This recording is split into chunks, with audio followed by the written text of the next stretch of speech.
예, 오랜만에 만나니까 무척 반갑습니다.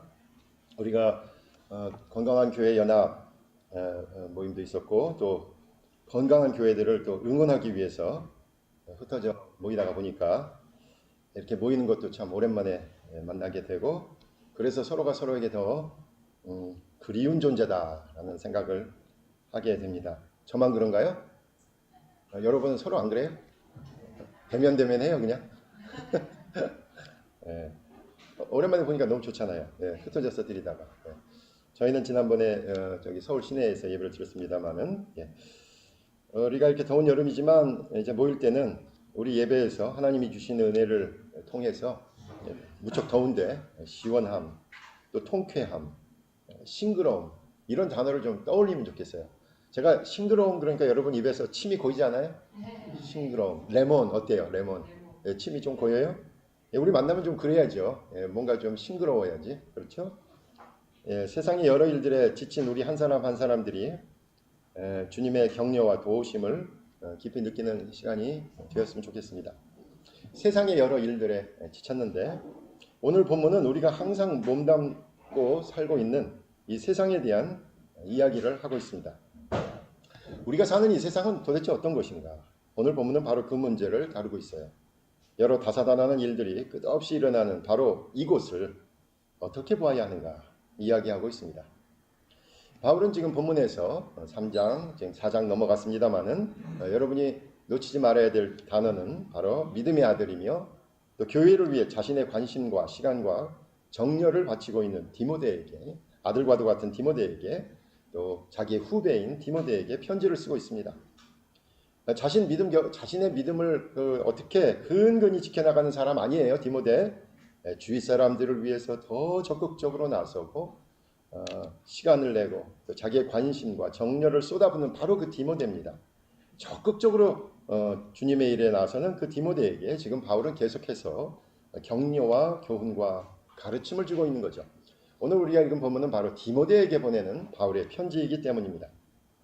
오늘 이야기는 그러므로 믿음이 있는 사람이 흔히 빠지기 쉬운 유혹이나 시험에 대해서 말하고 있습니다.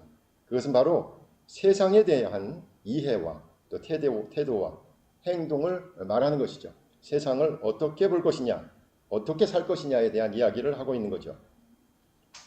우리가 이렇게 모이는 믿음의 공동체는 서로 만날 때마다 공통적으로 하나님이 아버지시고 예수 그리스도가 우리의 구원자가 되시며 성령을 통해 거룩한 삶을 살고 있다 이렇게 고백합니다. 오늘 본문 바로 앞에 나오는 대목에서부터 하나님에 대한 언급이 계속되는 거 볼 수 있습니다. 기억나시는지 모르겠습니다만 3장 15절에 하나님의 집, 또 하나님의 교회라는 말을 시작했습니다. 또 3장 16절에서는 예수 그리스도의 사역을 아주 자세하게 묘사했습니다. 그리고 오늘 본문이 시작하는 4장 1절에서는 또 성령이라는 말이 나옵니다. 바울은 마음속에 아버지, 아들 예수 그리스도, 성령 마음에 두고 있는 것이죠. 다시 말해서 디모데가 지금 몸담고 있는 교회는 모일 때마다 하나님에 대한 이야기, 그리스도로부터 비롯된 경건, 그리고 성령이 어떻게 우리를 인도하시는가에 대해서 깊이 몰두하고 있었습니다.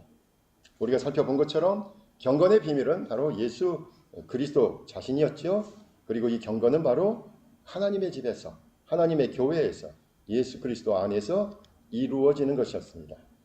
그런데 오늘 본문은 어떻게 시작합니까? 1절에서 그러나로 시작합니다. 그래, 경건은 하나님, 예수 그리스도, 성령 다 좋아. 그러나라는 얘기죠. 뭔가 기대하지 않은 다른 이야기가 전개됩니다. 좀 이상한 사람들에 대한 이야기를 해요. 계속해서 이렇게 얘기하죠. 어떤 사람들이 믿음에서 떠나라고 표현되어 있습니다. 정확히 보면 이거죠. 이 사람들은 믿음을 잃어버린 게 아니죠. 믿음이 어떤 면에서는 좀 지나친 사람들이지요. 그래서 오히려 정확한 표현은 이겁니다. 이 사람들의 문제는 단순히 신앙을 잃어버렸다는 의미가 아니라 무언가 잘못된 신앙으로 나갔다. 잘못된 신앙으로 나갔다라는 사실을 알 수 있습니다. 본문 1절은 우선 이 잘못된 신앙의 기원에 대해서 말하고 있습니다. 잘못된 신학은 이렇게 표현되어 있죠. 미혹하는 영과 귀신의 가르침을 따른다. 이렇게 그냥 뭐 미혹하는 영, 귀신의 가르침, 그냥 여러분 교회에서 가장 심한 욕이 그거 아니에요? 예? 귀신의 사주를 받았다. 저 사람 뒤에 귀신이 있다. 이것만큼 제일 무서운 욕이 어디 있습니까? 이렇게 단정하는 이유가 어디에 있을까요? 이 잘못된 신앙이 인간의 능력을 넘어서는 영적인 세력에 의해 촉발되고 인도되고 시작되었다는 것이죠. 다시 말해서 이 잘못된 신앙의 근원이 단순히 그 사람의 성향이나 경향이나 취미의 문제가 아니고 근본적인 문제는 사실 영적인 기원을 가지고 있다라는 뜻입니다. 한마디로 말하면 이런 뜻입니다. 쉽게 생각하지 말라, 이런 뜻입니다. 지금 문제가 되고 있는 잘못된 신앙은 단순히 경계하지 않으면 안 된다는 거죠. 주의를 기울이지 않으면 누구라도 이 잘못된 신앙에 쉽게 넘어갈 수 있다는 겁니다. 그러므로 아무도 방심하지 말라, 이 얘기를 하려고 미혹의 영, 귀신의 가르침이라는 표현을 쓴 거죠. 아무도 자신하지 말라. 이거 인간의 차원에서 될 문제 아니라 이 얘기를 한 얘기는 뭐예요? 자만하지 마라. 나는 그럴 일 없다. 이런 생각하지 말라는 거예요. 나는 그럴 일 없어. 그런 생각하지 말라는 거예요. 그렇게 호락호락한 문제가 아니라는 거죠. 또 하나 측면 또 뭡니까? 1절에서 후일에. 이 잘못된 신앙이 발생하는 시점이 미래 상황이고 미래형으로 쓰여 있어요. 그렇다면 이 상황은 다행히 아직 일어나지 않은 상황입니다. 바울은 성령의 도우심으로 앞으로 일어날 일에 대해서 경계를 하고 있는 거죠. 아마도 이 후일이라는 말은 곧 세상에 종말이 올 것이라는 생각을 지목하고 있는 것으로 보여요.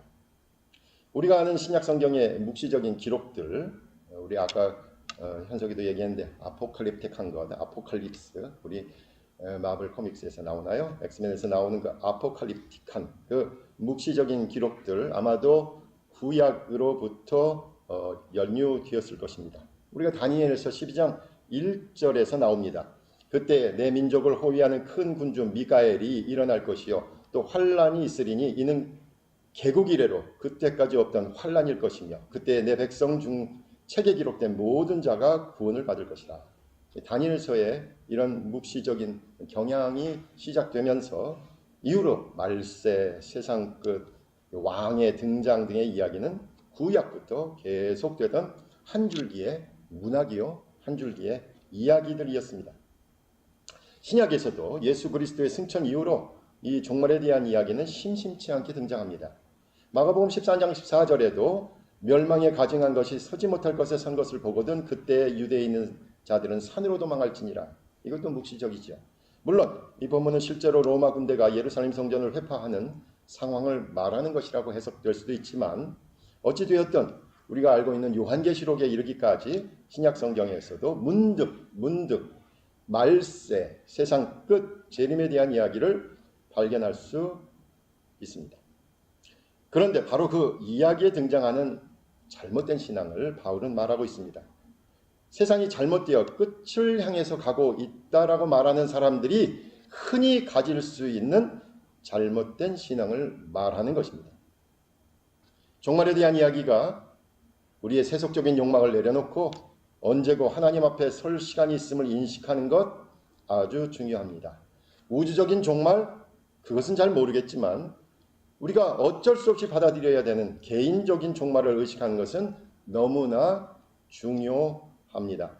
내 삶에 끝이 있다는 것을 생각하면 세속적인 유혹을 이길 수 있습니다. 나에게도 멈춰야 할 시간이 있다라는 의식은 어쩌면 현대를 사는 저와 여러분도 분명히 의식해야 할 부분입니다.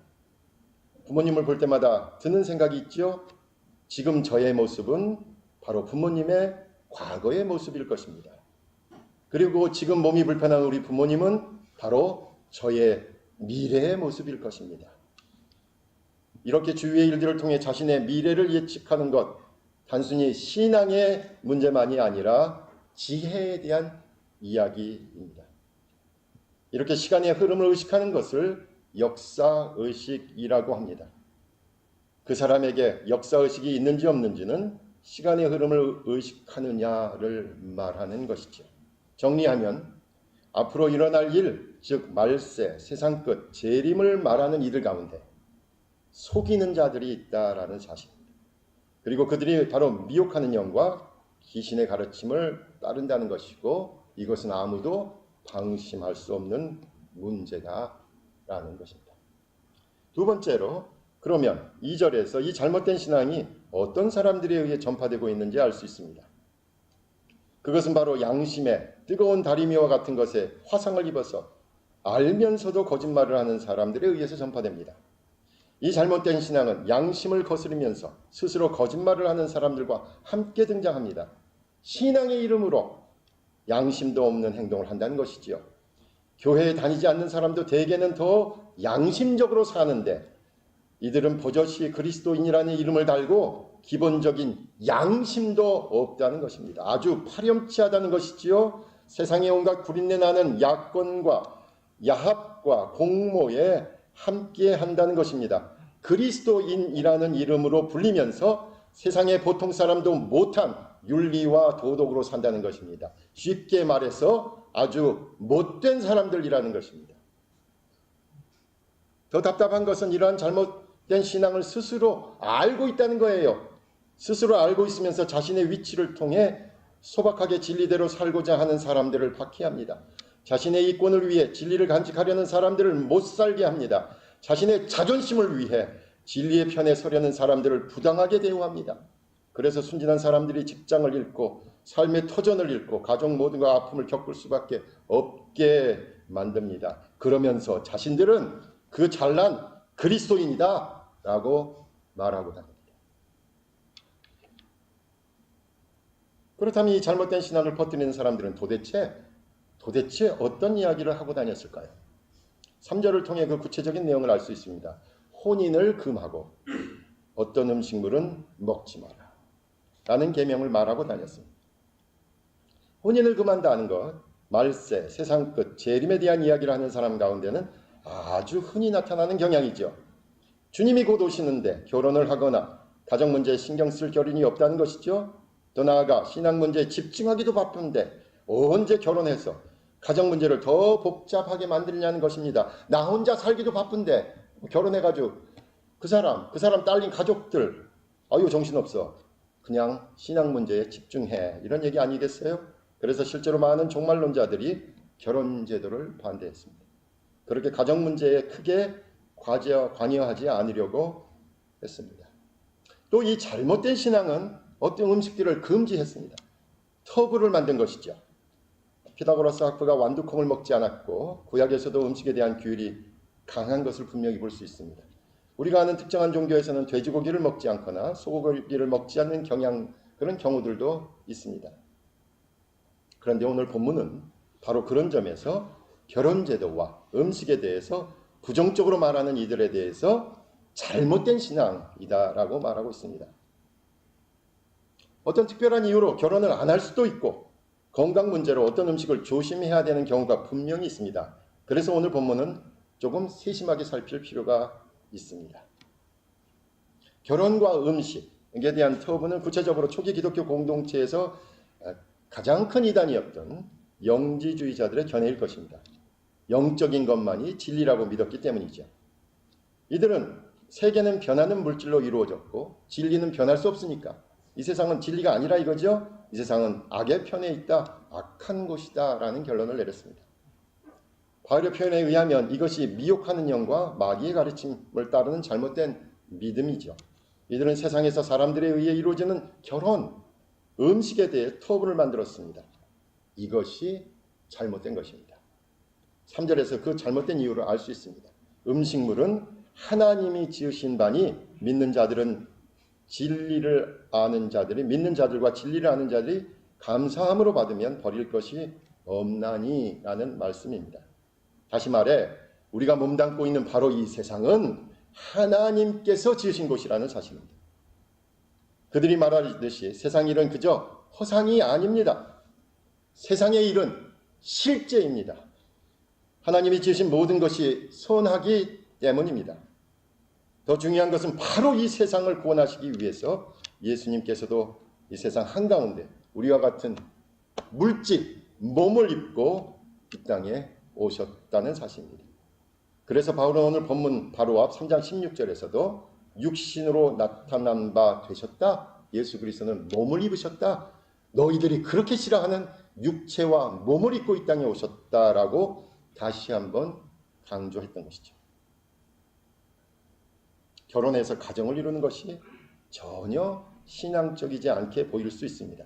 그런데 바로 그렇게 하루하루를 살면서 지지고 볶고 싸우는 바로 그 가정을 하나님께서 만드셨던 거죠.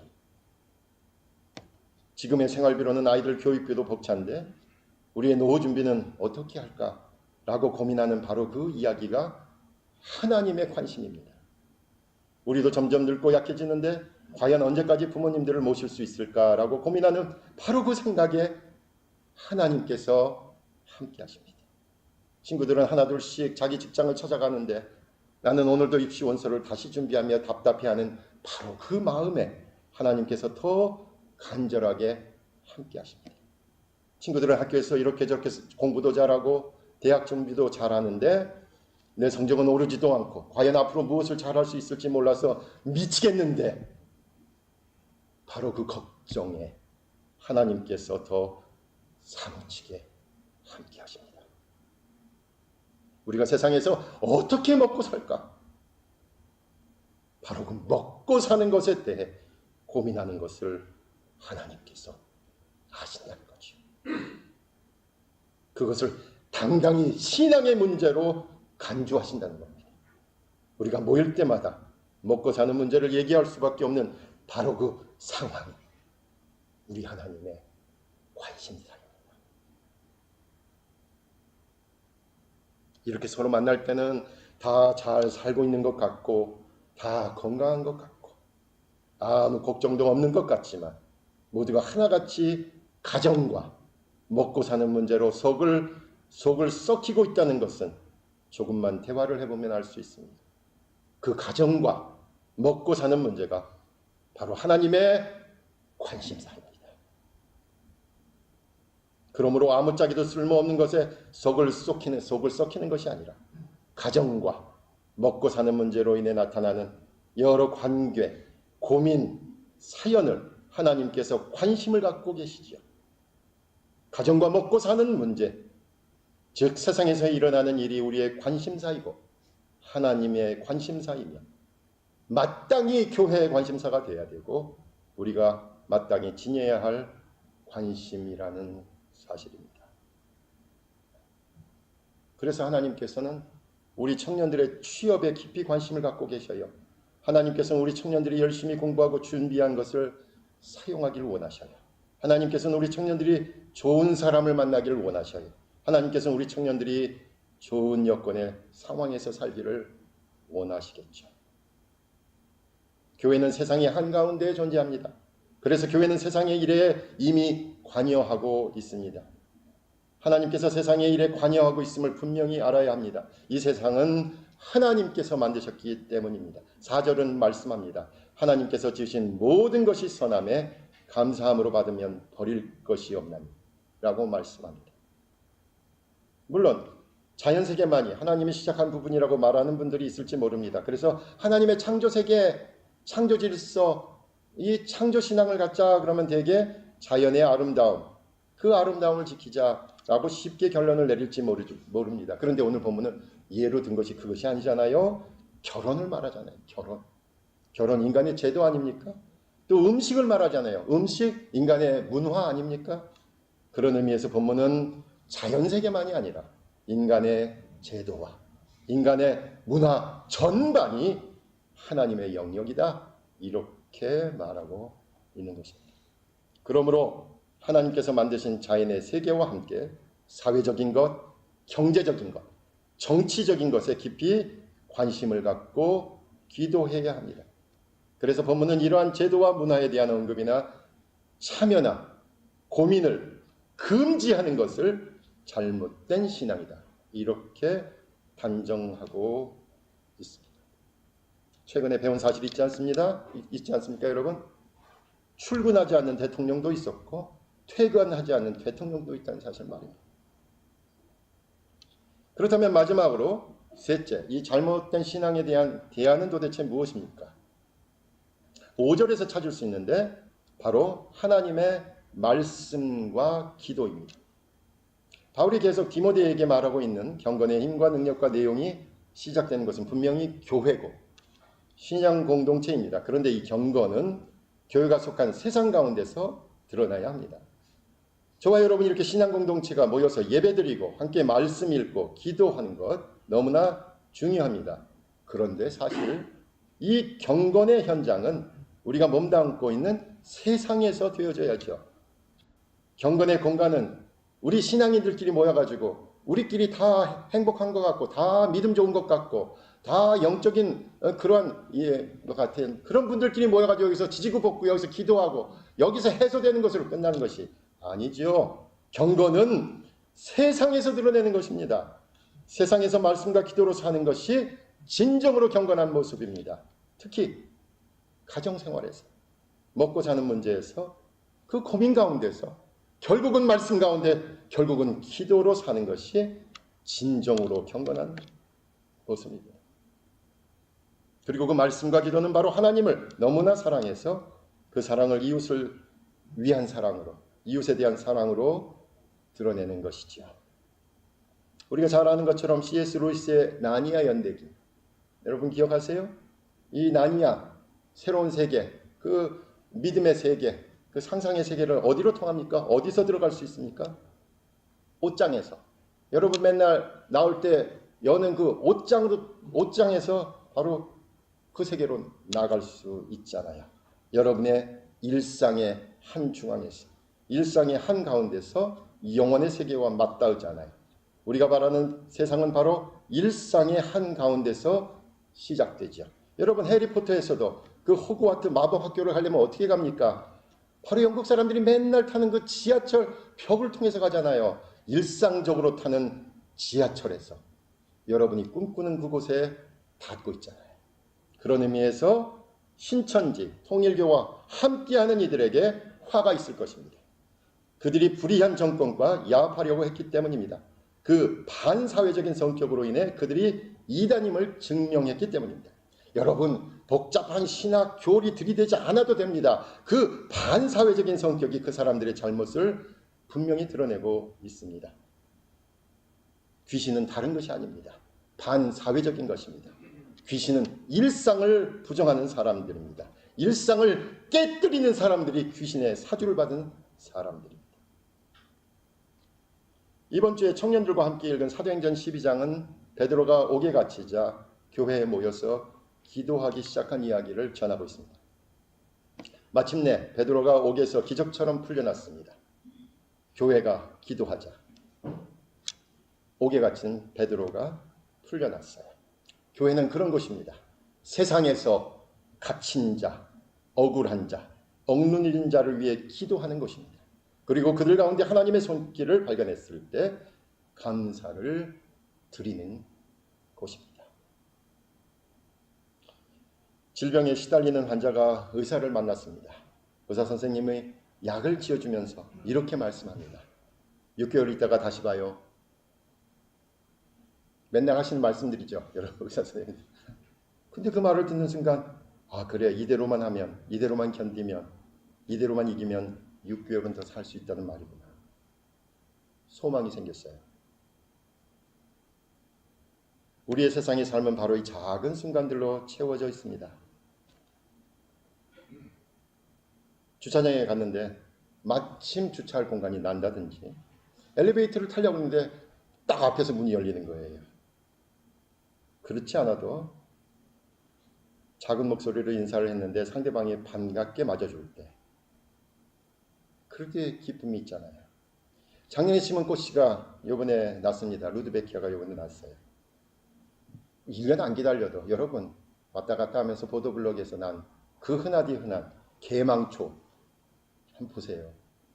여러분에게 인사하고 있잖아요.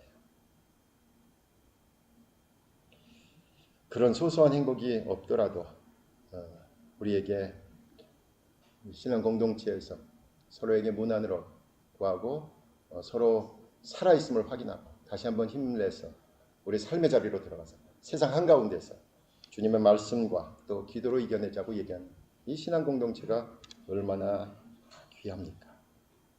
이런 일들이 우리 하루를 구성하는 것이고 우리 한 해를 구성하며 우리의 삶을 아름답게 이루어가게 만듭니다. 2025년 중반을 넘어서서 새롭게 시작하는 7월의 첫 주일입니다.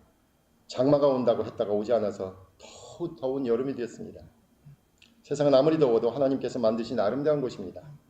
이 아름다운 세상 한가운데서 두 발을 디디고 서서 하나님의 말씀과 그분에 대한 기도로 계속해서 삶을 이기고 삶을 견뎌나가고 마침내 주님과 함께 우리의 길을 묵묵히 걸어가는 저와 여러분이 되었으면 좋겠습니다. 그렇게 저와 여러분의 경건의 능력이 세상 한가운데서 특별히 가정 그리고 먹고 사는 문제로 땀을 흘리는 우리 한 사람 한 사람의 모습으로 아름답게 열매를 맺으시길 간절히 부탁드립니다.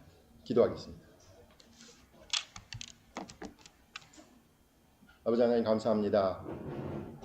저희들이 매일처럼 매달리는 가정 문제, 먹고 사는 문제, 그냥 세속적이고 아무것도 아닌 것이 아니라 주님께서 관심 갖고 우리가 말씀과 기도로 해결해 나가기를 원하시고 늘 우리를 응원하시고 우리와 함께 하심을 감사드립니다. 예수님의 이름으로 기도하옵나이다.